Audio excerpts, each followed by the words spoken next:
Eu passo a palavra agora aos acadêmicos que queiram fazer alguns comentários ou apresentar alguma fala.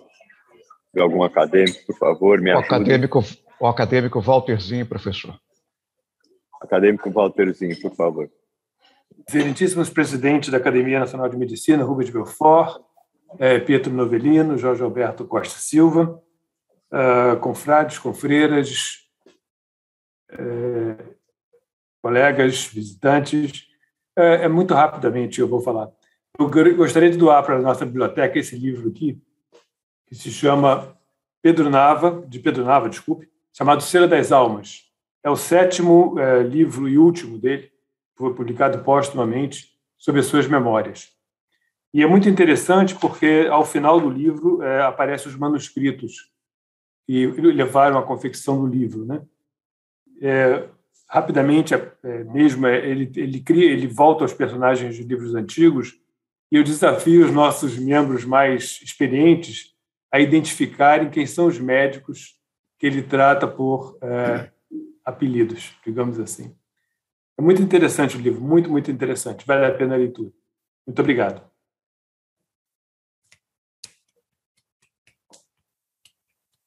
Obrigado, acadêmico Walter, sim. Conforme eu brinquei com você, Walter, essa semana nós é que doamos os livros lá para a Academia da Jornalista, de modo que foram 3 os livros dessa semana. Muito obrigado. Walterzinho tem sido uma presença constante e um intercâmbio muito rico para nossa memória na Academia Nacional de Medicina. Eu acho que não há outro acadêmico inscrito agora. Professor acadêmico Maurício Magalhães. Por favor, acadêmico Maurício Magalhães, bem-vindo. Obrigado, presidente. Aí, diretamente de Paris, excelentíssimo presidente Rubens Belfort, presidente Pietro Novelino, presidente Jorge Alberto, todos os queridos confrades e confreiras, excelentíssimo presidente Duarte Nuno Vieira de Portugal, uma grande honra tê-lo aqui conosco, conhecê-lo pessoalmente. Presidente, é só uma coisa rápida, é sobre esse programa Memória Virtual dos Acadêmicos, que nós já estamos com mais de 20 entrevistas gravadas. Isso tem sido um acervo muito rico e ontem nós tivemos o privilégio de ter o depoimento do presidente Pietro Novelino. Eu tenho certeza que todos ficarão encantados quando ouvir que história bonita, que trajetória, quanta contribuição, e eu acho que esse projeto está cumprindo plenamente o objetivo de guardar essas memórias, esses depoimentos que serão, sem dúvida, eternos para todos que querem conhecer melhor a academia. Então eu só peço estimular a todos que deem seus depoimentos. A jovem líder Heloísa Nascimento tem feito isso com muita delicadeza, com muita competência. Então eu torno a enfatizar o convite para que todos deem seus depoimentos e qualquer dúvida, qualquer esclarecimento que precise, podem me ligar que eu falo exatamente sobre os objetivos e sem dúvida, nós estamos criando um acervo muito rico para a nossa academia. Muito obrigado, presidente. Obrigado, acadêmico Maurício Magalhães. Quando a doutora Heloísa Nascimento me contou que tinha entrevistado o presidente Pietro, estava super feliz e super impressionada pelo depoimento dele. A minha primeira pergunta foi: ele cantou? Ela falou, cantou 2 vezes. Eu falei, então ótimo, a entrevista já foi ótima. Eu não sei qual foi o que ele cantou, mas fez o sucesso de sempre, presidente. Muito obrigado. Muito obrigado. Obrigado. Isso, presidente Pietro Novelino, não é para quem quer, para quem pode, né? Obrigado, presidente. Obrigado. Muito bom, muito bom. O acadêmico José Carlos do Vale quer falar, presidente. Acadêmico José Carlos do Vale, por favor. Estimado presidente Rubens Belfort Júnior, presidente Pietro Novelino e presidente Jorge Alberto Costa e Silva. Eu andava com saudade do Jorge Alberto, que não tem aparecido por essas plagas das quintas-feiras. Ele não vindo nos faz muita falta. Prezados confrades, confreiras e convidados. É muito rápido. Eu só gostaria de dar uma notícia, na verdade, 2 notícias. Eu creio que talvez não seja do conhecimento de todos. Uma notícia simpática. Foi eleito hoje para a Academia Brasileira de Letras o cantor e compositor Gilberto Gil, que agora vem se somar à nossa lei do teatro, né, que tomou posse tem 2 semanas, e isso é muito bom, é muito simpático para a Academia de Letras. A outra notícia é uma notícia triste. Faleceu hoje à tarde a grande jornalista Cristiana Lobo. Eu me lembrei que, quando da última vez que eu estive em Goiânia, junto com Carlos Eduardo Brandão e Ricardo Cruz, nós tiramos fotos junto com ela, porque ela é de Goiânia, inclusive eu estava abraçado com ela, muito simpática. A Cristiana Lobo era uma tremenda de uma jornalista, tinha um programa fixo, que era o da Globo News, à noite, na Globo, e morreu hoje à tarde no Hospital Albert Einstein, vítima de mieloma múltiplo aos 64 anos de idade. Eu recebi essa notícia com muito pesar, porque tinha muita admiração e simpatia por ela. É só isso, presidente. Obrigado.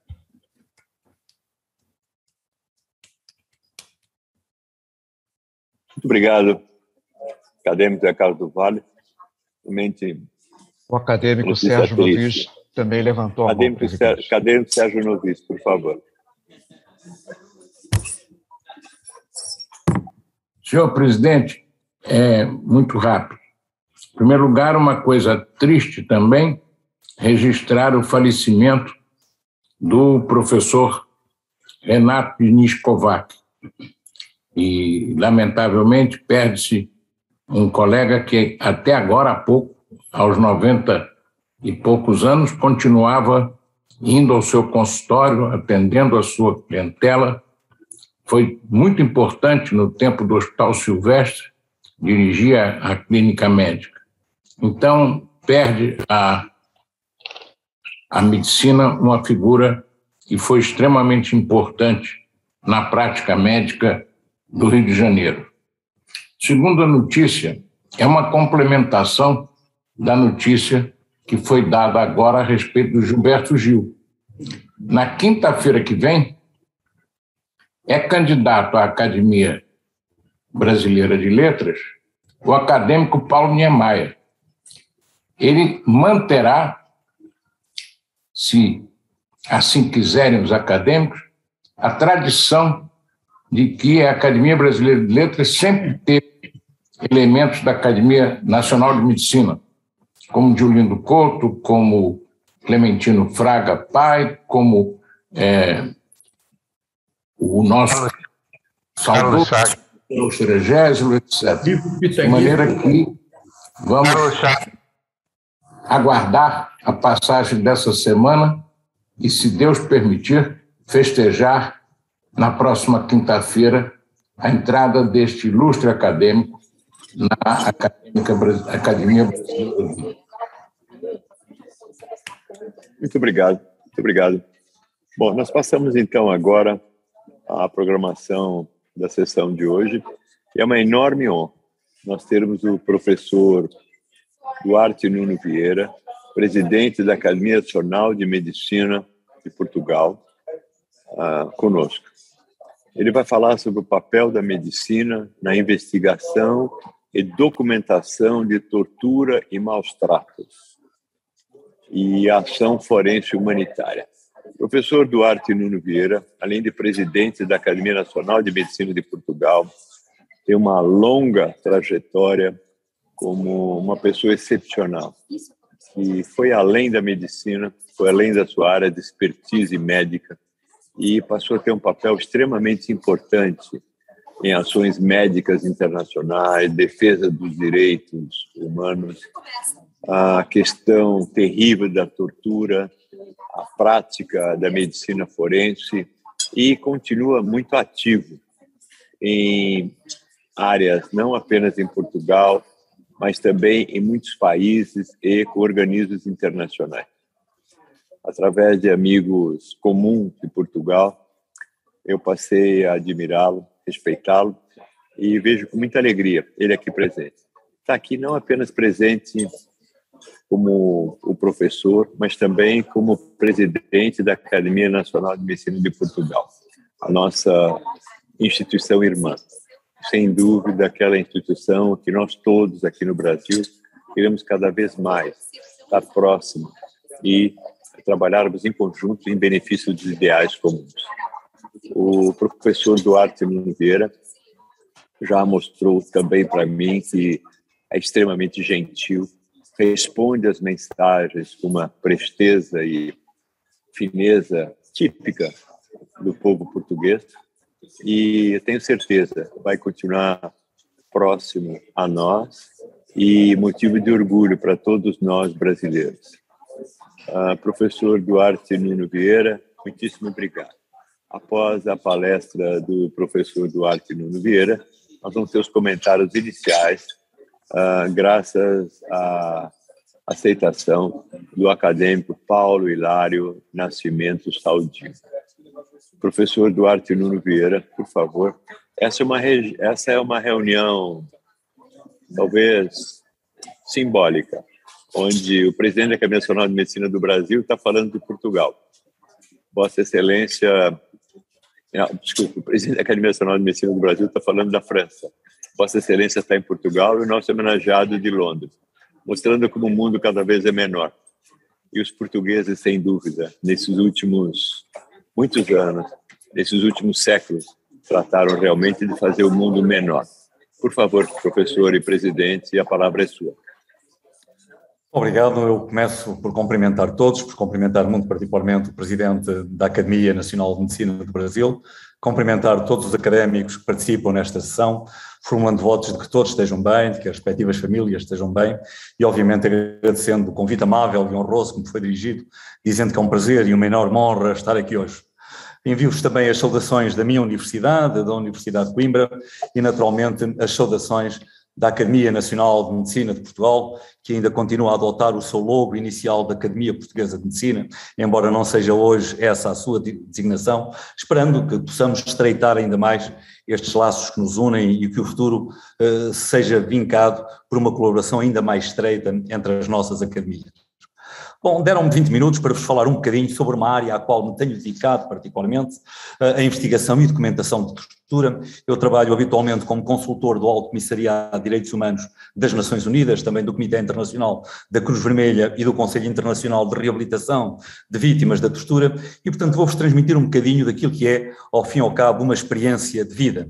Como sabem, daqui a 4 semanas nós estaremos a celebrar mais um aniversário, estaremos a celebrar 73 anos de aprovação daquele que eu considero ter sido um dos avanços civilizacionais mais significativos que a humanidade registou. Estou a falar da aprovação da Declaração Universal dos Direitos do Homem, em 10 de dezembro de 1948, uma aprovação verificada 3 anos depois do fim da Segunda Guerra Mundial, no rescaldo da Segunda Guerra Mundial, quando a humanidade tomou consciência das profundas atrocidades, das profundas violações de direitos humanos que tinham sido cometidas durante o regime nazi.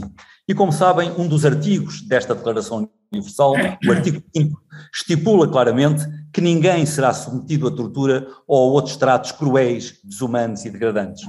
E este é um direito humano muito especial. É um direito humano absoluto que não pode ser suspenso em nenhuma circunstância, nem mesmo em tempos de crise ou de conflito.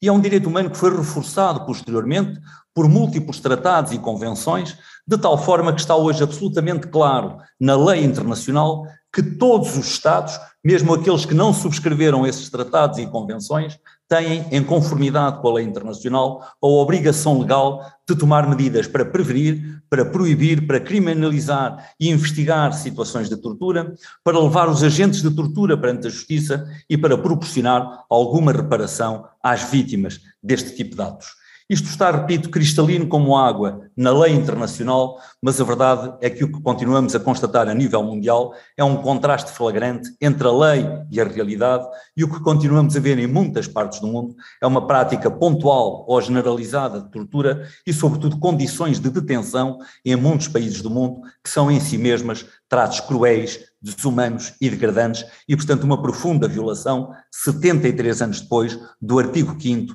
da Declaração Universal dos Direitos do Homem. E eu creio que todos ficámos realmente escandalizados quando há uns anos atrás, durante a administração Obama, chegou ao conhecimento público que se passava numa prisão tutelada por um país que habitualmente considerávamos como um dos paladinos dos direitos humanos, a prisão de Abu Ghraib, tutelada pelos Estados Unidos, onde se veio a descobrir que não apenas a tortura era uma prática sistemática e diária, mas que inclusivamente havia projetos de investigação financiados do tempo da administração Bush, tendentes a desenvolver novas formas de tortura que não deixassem marcas físicas, mas que permitissem desestruturar psicologicamente as pessoas e obter aquilo que se visa com a tortura. E, portanto, todos nós tomamos conhecimento de facto desta realidade e, algum tempo depois, a Amnistia Internacional, que é uma das organizações não governamentais mais credíveis a nível internacional, publicava um relatório dando conta da ocorrência pontual ou sistemática de tortura e de tratos cruéis, desumanos e degradantes em cerca de 70% dos países reconhecidos pelas Nações Unidas, o que não deixa de ser surpreendente, como no princípio da terceira década do século XXI continua a haver este tipo de práticas e este tipo de ocorrências. Estas, por exemplo, são imagens recebidas recentemente no Alto Comissariado de Direitos Humanos das Nações Unidas, para o qual trabalho como consultor, dando conta precisamente de práticas de tortura em diversos países do mundo, uma fotografia à da esquerda tirada por um fotógrafo profissional, a da direita por um cidadão na rua, mas de práticas de tortura que estão a acontecer e que continuam a acontecer em muitas partes do mundo.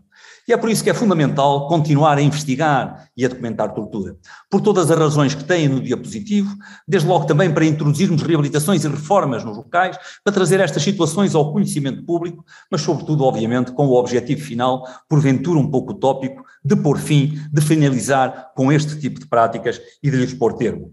E por isso é fundamental que, a nível internacional, continuem a existir organizações que façam a investigação e a documentação destas situações, e hoje nós temos múltiplos mecanismos nacionais, regionais e internacionais, sendo porventura um dos mecanismos principais o relator especial das Nações Unidas para a Tortura, com o qual trabalho diretamente desde 2004. Eu acompanho sempre o relator especial das Nações Unidas para a Tortura em todas as suas missões, e neste diapositivo pus apenas algumas das missões concretizadas nos últimos 10 anos. Estão aqui as imagens dos 3 últimos relatores especiais das Nações Unidas para a Tortura, atualmente é o professor Nils Melzner, da Suíça, mas para vos mostrar como o relator procura visitar anualmente países dos 5 continentes e desde países altamente desenvolvidos, como seja o caso da Dinamarca, até países com grandes carências, como seja o caso, por exemplo, da Papua Nova Guiné, porventura um dos países com mais carências e com mais dificuldades que visitei até hoje. Mas deixem-me dizer-vos que investigar tortura, do ponto de vista médico, é cada vez mais difícil.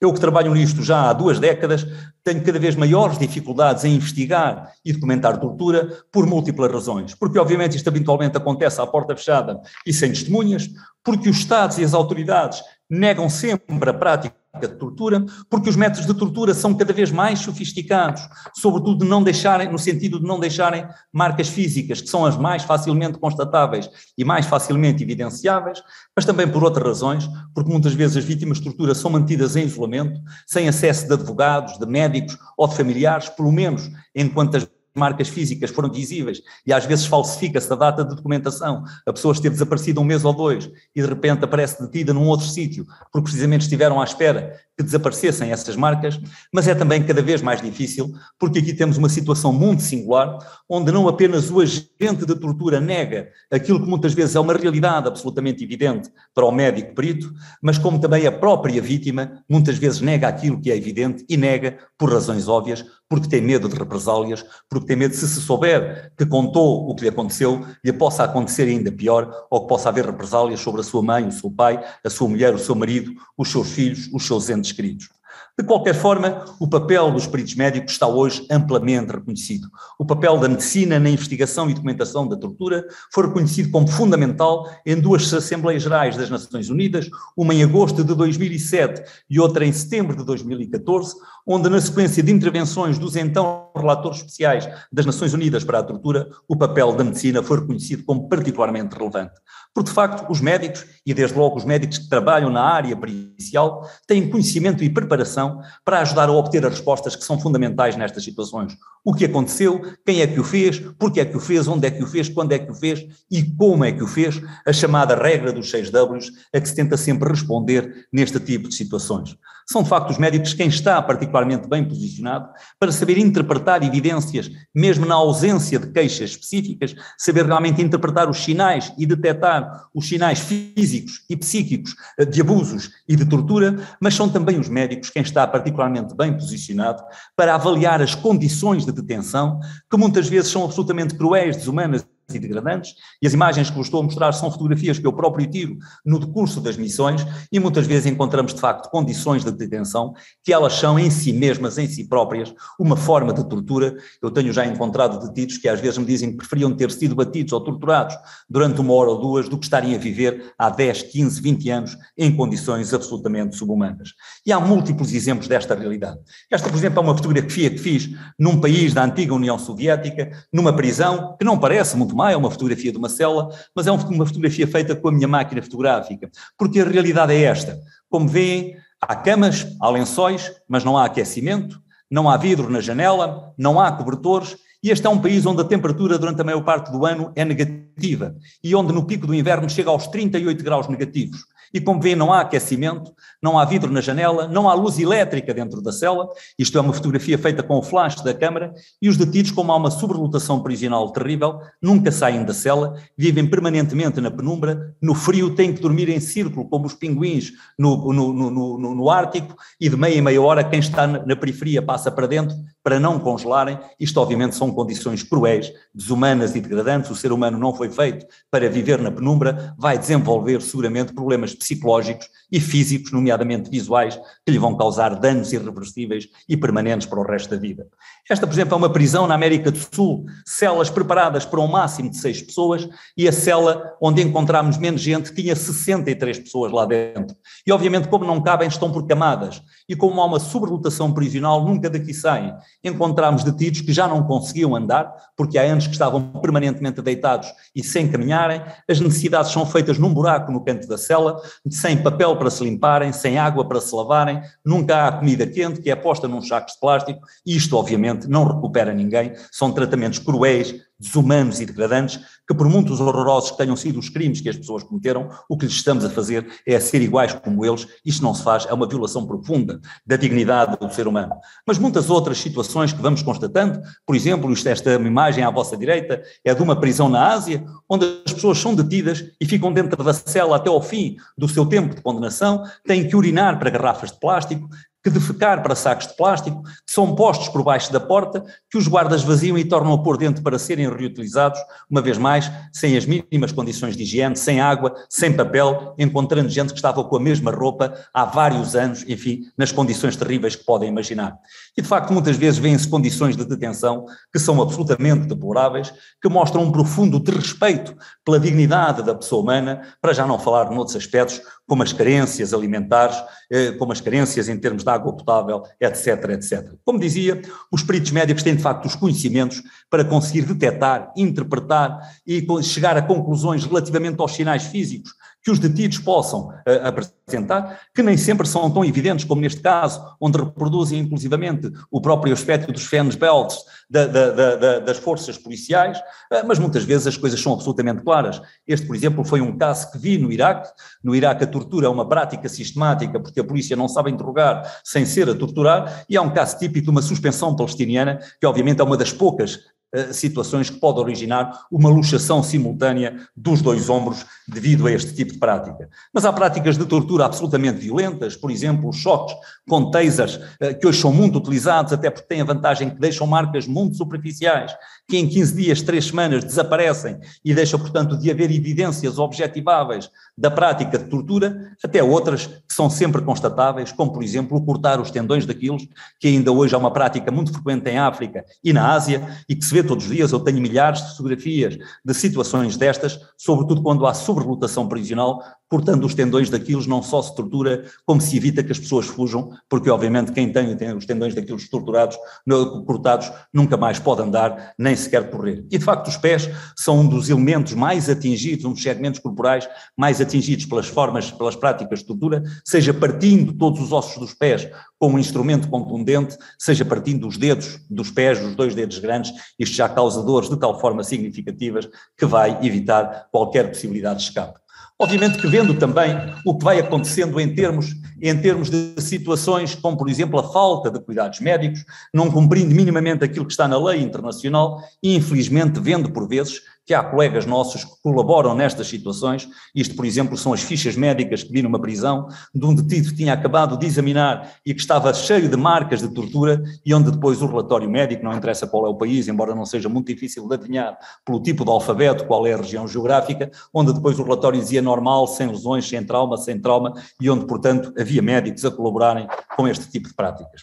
Agora, o que é preciso termos a consciência é que nestes exames médicos a ausência de evidência não é evidência da ausência.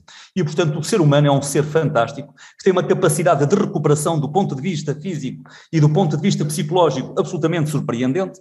Eu surpreendo-me por vezes ao constatar como as pessoas conseguiram recuperar sem sequelas significativas de situações absolutamente horrorosas e é, portanto, preciso ter esta consciência que a ausência de evidência médica não é evidência de ausência e que a peritagem médica e a avaliação médica é apenas uma parte da fotografia que, obviamente, o decisor, e nomeadamente o decisor judicial, terá que conjugar com todo o resto das situações. Sendo certo que, obviamente, as piores cicatrizes são as que ficam na mente, estas são sempre as mais complicadas e que, como escrevi num livro que publiquei há uns tempos atrás com um colega da Suíça e com um colega inglês, esta distinção que nós encontramos em todos os livros e que nos ensinam nas faculdades entre métodos de tortura física e métodos de tortura psicológica é absolutamente artificial. Não há nenhuma forma de tortura psicológica que não tenha uma componente somática e não há nenhuma forma de tortura física que não tenha uma componente psicológica e, portanto, elas vêm sempre associadas.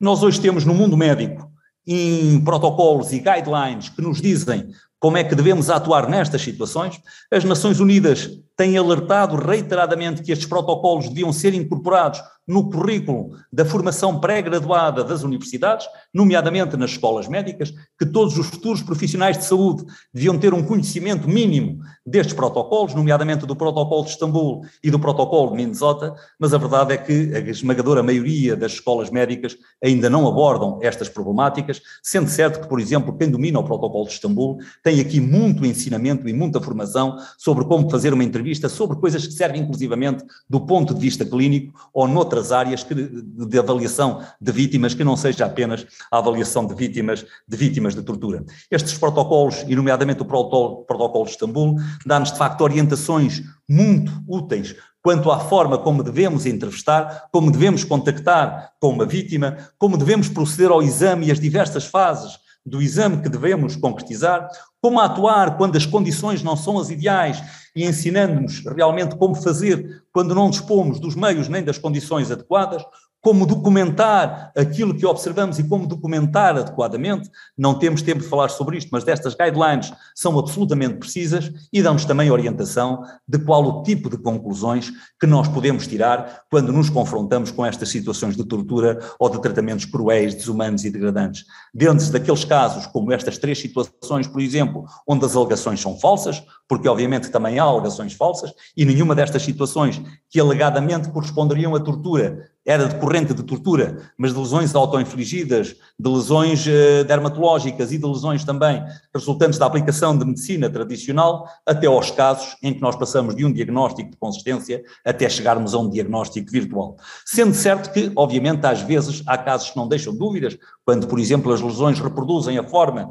do instrumento que as provocou e esse instrumento é um instrumento utilizado pelas forças que estão a ser acusadas de ter sido agentes deste tipo de práticas, e sendo certo que outras vezes temos que raciocinar. Por exemplo, este é um caso que vi em África, de um detido que se queixava de ter sido torturado, tendo sido queimado com uma machete aquecida ao rubro e tendo sido objeto de queimadura térmica, e de facto a lesão reproduz por completo a ponta do instrumento, mas obviamente que eu vendo este tipo de lesão não posso afirmar perentoriamente que foi tortura. Isto é um tipo de queimadura que poderia ter acontecido acidentalmente. Mas se eu na mesma prisão vejo um detido com queimaduras, outro detido com queimaduras nas costas, outro até com 2 queimaduras, aí a coisa muda de figura. Obviamente que não se anda toda a gente a queimar acidentalmente, e aquilo que num caso individual me permitia apenas um diagnóstico de consistência, ao haver uma repetição de um padrão lesional, transforma-se obviamente num critério de diagnóstico taxativo. Este protocolo de Istambul é um protocolo que vem do século passado, é um protocolo que acaba de ser revisto pelas Nações Unidas, vai ser publicado, já está pronto, no princípio do próximo ano, o novo Protocolo de Istambul, incorporando já os avanços científicos e tecnológicos que foram verificados no campo médico, no campo psiquiátrico e no campo psicológico e também na tecnologia, nomeadamente porque no tempo em que o primeiro protocolo foi escrito não havia ressonâncias, não havia taques, não havia ecografias e tudo isso hoje faz parte já da rotina da intervenção pericial. Eu tive a ocasião de integrar o grupo médico que elaborou o novo protocolo que as Nações Unidas vão publicar em breve e, portanto, hoje a presença de médicos neste tipo de ações é já uma rotina. O Comitê Internacional da Cruz Vermelha, por exemplo, tem um grupo de consultores médicos que eu tenho o gosto de incorporar precisamente para a intervenção nestes âmbitos humanitários, no apoio humanitário. O próprio Conselho Internacional de Reabilitação de Vítimas da Tortura criou também um conselho médico que igualmente proporciona apoio na avaliação e interpretação destas situações e, mais recentemente, há 6 anos atrás, o Tribunal Penal Internacional criou um conselho científico médico, precisamente para dar apoio nas suas intervenções e nas suas decisões que envolvem aspectos humanitários, um conselho científico ao qual eu tenho o privilégio de presidir e que de facto tem sido fundamental no apoio às decisões do Tribunal Penal Internacional em Haia, sempre que estão em causa violações de direitos humanos. Falámos daquilo que acontece e da avaliação que acontece em vítimas que tiveram, apesar de tudo, a felicidade de sobreviverem, mas às vezes também nos confrontamos com casos mortais, às vezes com casos ocorridos já há múltiplos anos. Aqui, por exemplo, estou com a minha equipe no Mali, em África, que, como sabem, atravessou uma situação de convulsão há cerca de 12 anos atrás. Um dos antigos presidentes do Mali foi agora julgado no Tribunal Penal Internacional. A certa altura apareceram valas comuns de cadáveres e os advogados de defesa diziam que eram vítimas do conflito e que, em vez de estarem a criticar, deviam até louvar este antigo presidente porque tinha tido cuidado de enterrar os corpos, mesmo que em valas comuns, para evitar que ficassem expostos à ação da fauna e da flora, mas quando fomos fazer as exumações, encontramos corpos com as mãos amarradas, com as pernas amarradas, com os olhos vendados e um tiro na nuca, amordaçados e um tiro na nuca, e, portanto, evidências claras de tortura, de execuções arbitrárias, de violação profunda dos direitos humanos mais elementares. Obviamente que nestes casos em que trabalhamos com vítimas mortais, há um outro protocolo das Nações Unidas, que é o protocolo de Minnesota, que foi revisto em 2016, era de 1993, tive também o gosto de integrar a equipe que reviu este protocolo e que também tem sido recomendado como devendo ser algo ensinado, lecionado em termos das escolas médicas e em termos da preparação dos futuros profissionais de saúde.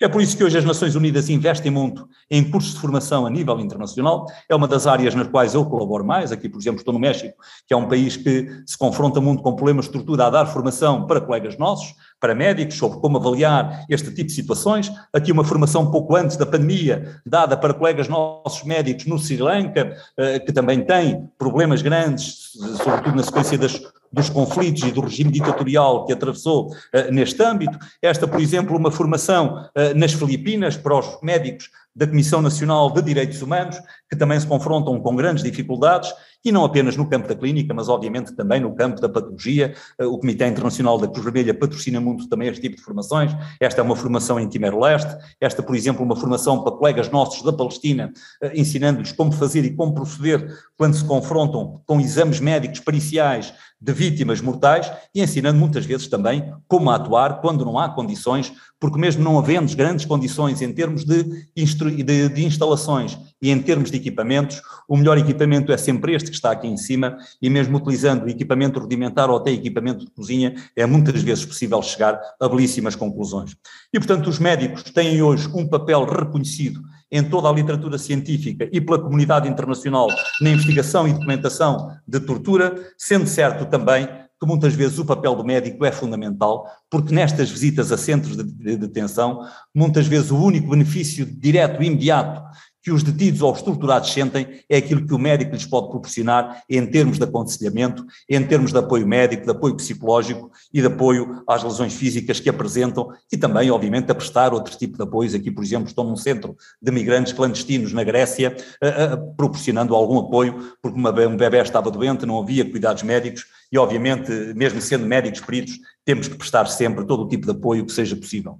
E, portanto, eu diria para concluir que os direitos humanos não são muitas vezes e em muitos países uma prioridade, mas que obviamente devemos dar atenção aos direitos humanos. Eu tive a ocasião de partilhar alguns momentos com Nelson Mandela, com quem estive por 3 vezes, que dizia sempre que negar às pessoas os seus direitos humanos é negar a sua própria humanidade, e esta é uma frase que sempre me impressionou, que eu acho que nós devemos ter continuamente presente, e portanto, que apesar de ainda haver muito a fazer, eu tenho sempre o problema que nós devemos insistir, persistir, resistir e nunca desistir, sobretudo nunca desistir, porque poderemos de facto melhorar o mundo, este mundo que nos coube, e deixar um legado melhor àqueles que nos hão de continuar um dia. E, portanto, eu agradeço uma vez mais o convite amável que me foi feito, foi um prazer e uma honra estar aqui, e espero que seja o início de uma colaboração próxima e de uma colaboração frequente. Muito obrigado. Muito obrigado, professor Duarte Nuno Vieira, excelente. Eu, como lhe falei, através de amigos comuns, já havia recebido informações sobre a sua excelência, mas não havia recebido também informações sobre a excelência como professor. Magnífica apresentação. E fico muito feliz porque também não sabia que o senhor vinha da Universidade de Coimbra.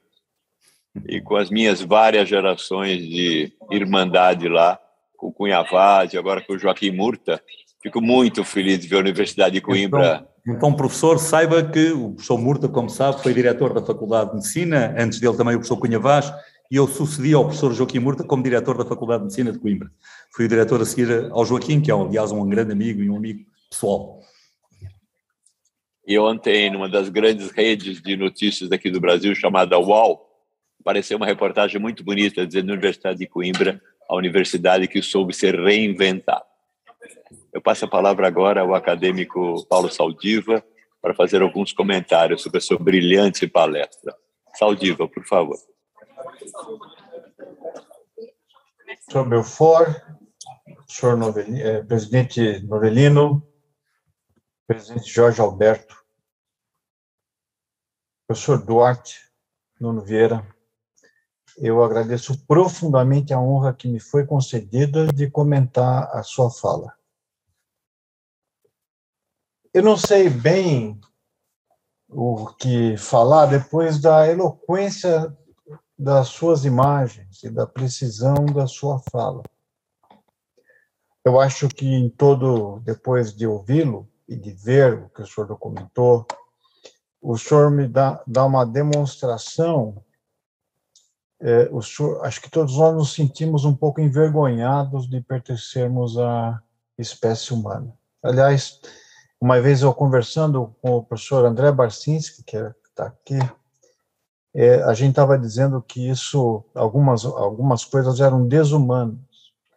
Mas somente nós, seres humanos, disse o professor Barcinski, é que fazemos maldades deliberadamente com o semelhante.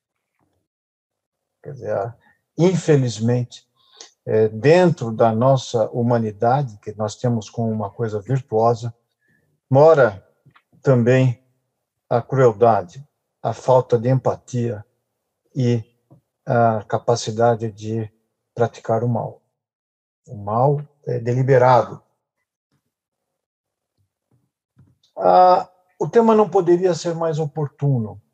Não que a tortura seja uma coisa nova, a tortura sempre acompanhou a história da humanidade, porque, como mesmo conversamos, faz parte intrinsecamente da nossa humanidade, você subjugar pessoas para interesses que vão além da sua sobrevivência, apenas como punição, apenas como forma de preconceito. Quantas vezes a tortura foi um instrumento para executarmos preconceitos ou para fazermos, basicamente,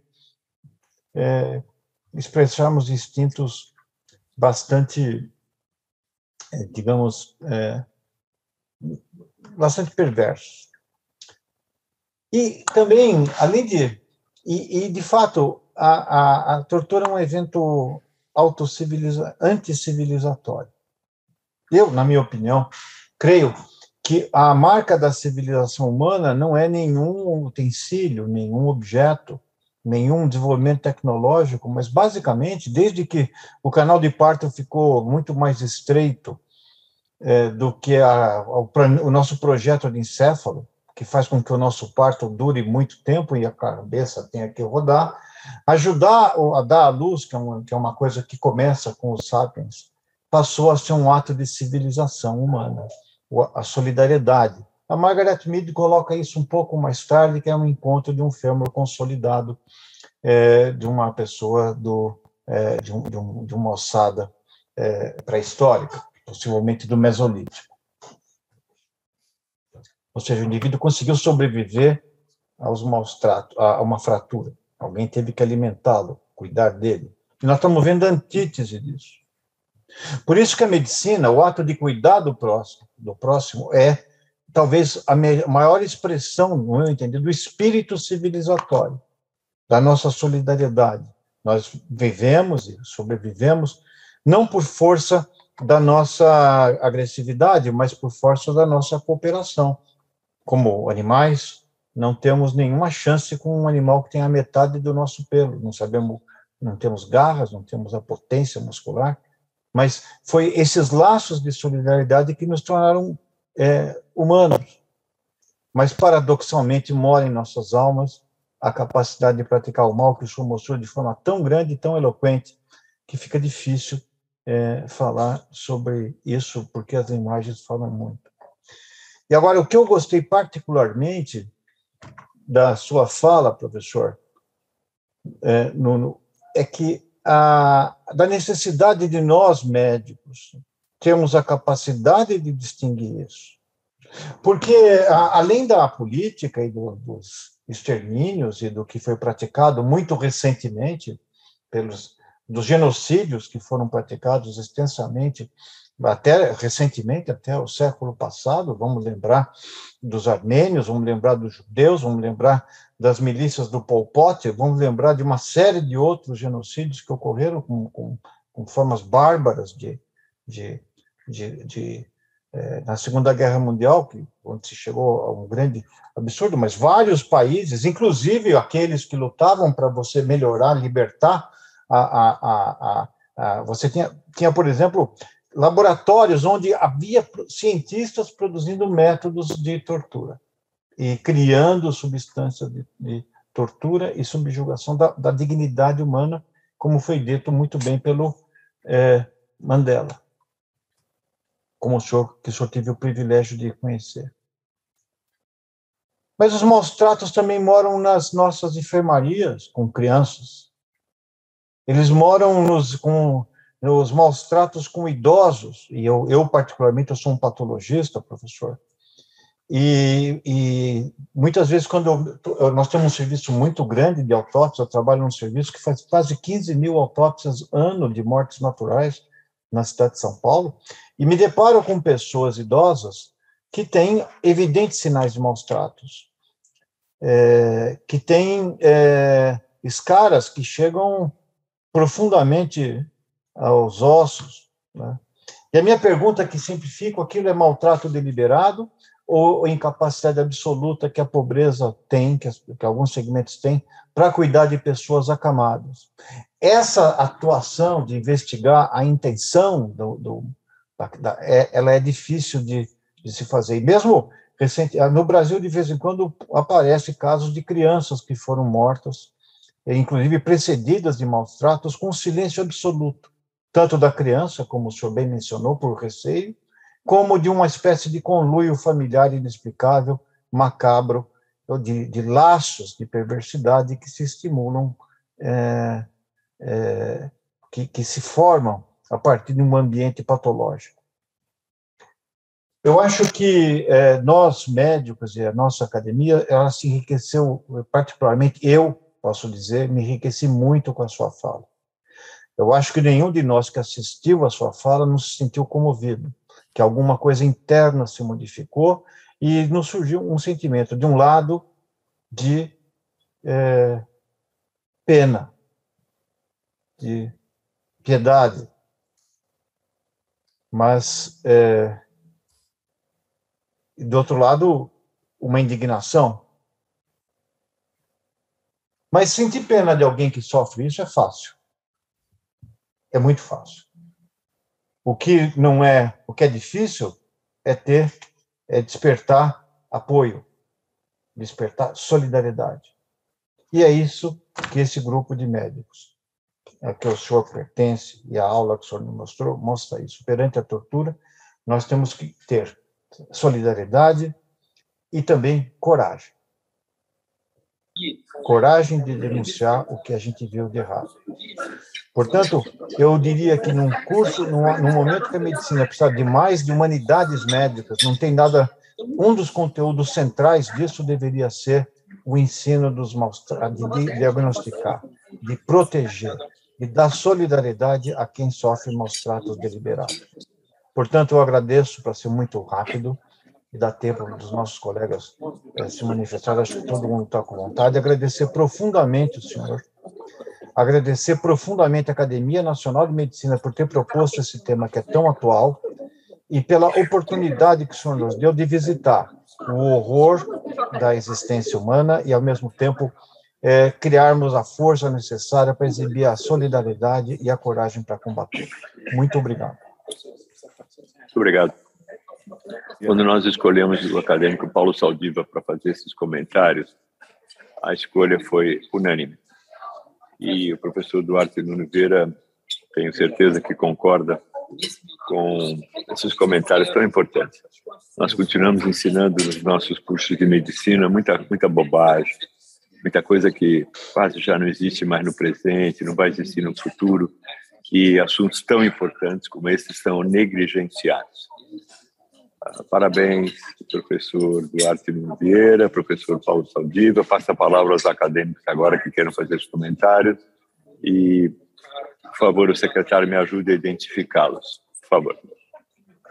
Enquanto o secretário escolhe, eu acho que eu fui escolhido, professor Duarte, porque toda vez que eu falo com as pessoas, eles se sentem torturados, né? Então, eu fui uma escolha unânime por esse motivo. E o senhor passou por um momento só curto, eles convivem comigo há um tempo. Muito obrigado. Não é verdade, absolutamente não é verdade, pelo contrário. O Saldiva, professor Duarte, além de tudo, como o senhor pode perceber, é um grande sedutor. Passa a palavra aos acadêmicos. Ordem absoluto com aquilo que disse. De facto, o ser humano é capaz de coisas absolutamente atrozes, mas também é capaz de coisas fantásticas. Nós somos, de facto, uns seres de contradições e conseguimos também fazer coisas absolutamente fantásticas e temos, sobretudo, uma capacidade de perdão que é absolutamente incrível. Uma das coisas que eu admiro em muitas destas vítimas com quem contacto é a capacidade de perdão que elas têm relativamente àqueles que foram os agentes. E, como disse, eu tive a oportunidade de estar 3 vezes com Nelson Mandela, que foi provavelmente uma das pessoas que passou mais tempo em detenção e que passou por coisas absolutamente incríveis, e a capacidade de perdão daquele homem era uma coisa que me surpreendia, não é? Que foi absolutamente fundamental no processo da reintegração e da democracia na África do Sul.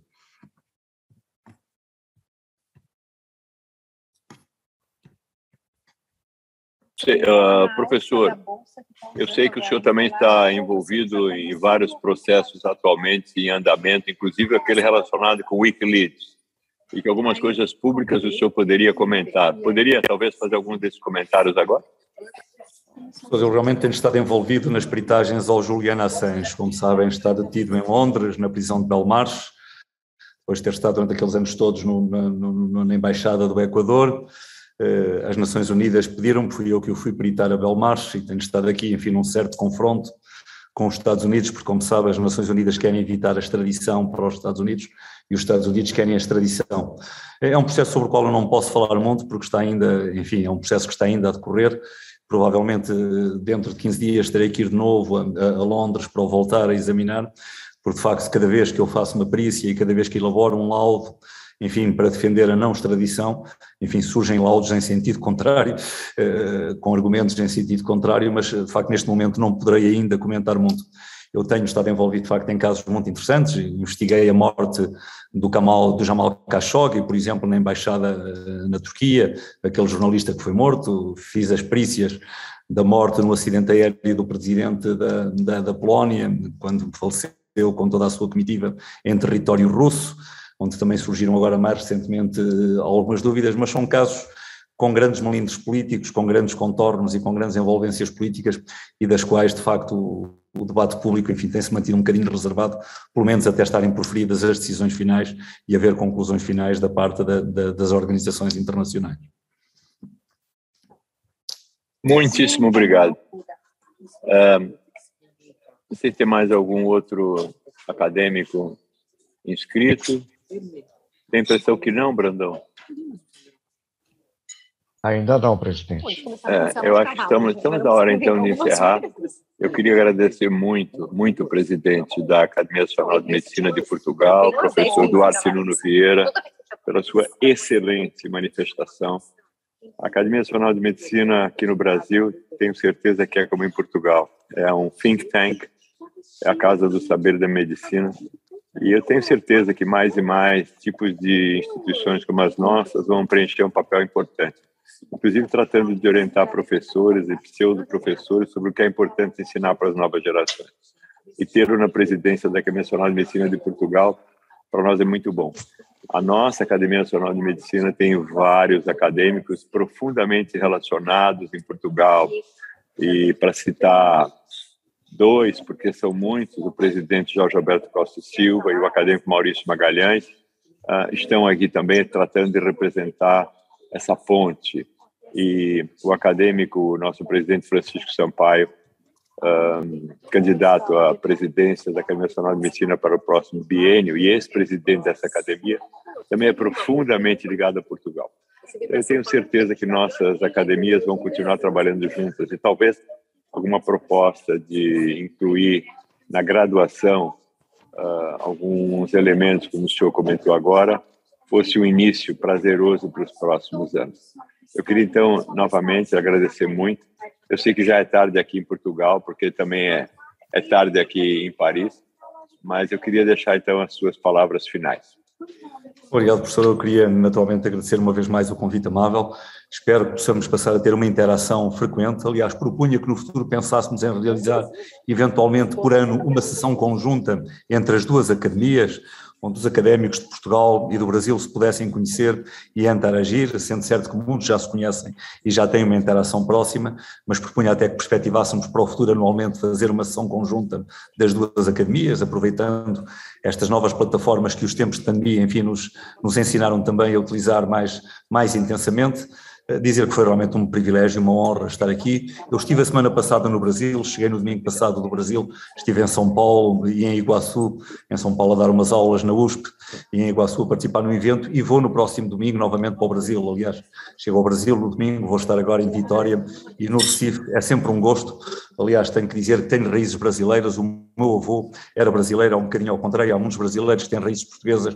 Eu tenho uma raiz brasileira pelo facto do meu avô paterno era brasileiro, de Minas Gerais, Belo Horizonte, e portanto é um enorme gosto, e o Brasil é sempre um país irmão. Muito obrigado, foi um gosto, um privilégio e uma honra estar aqui. Muito obrigado, presidente.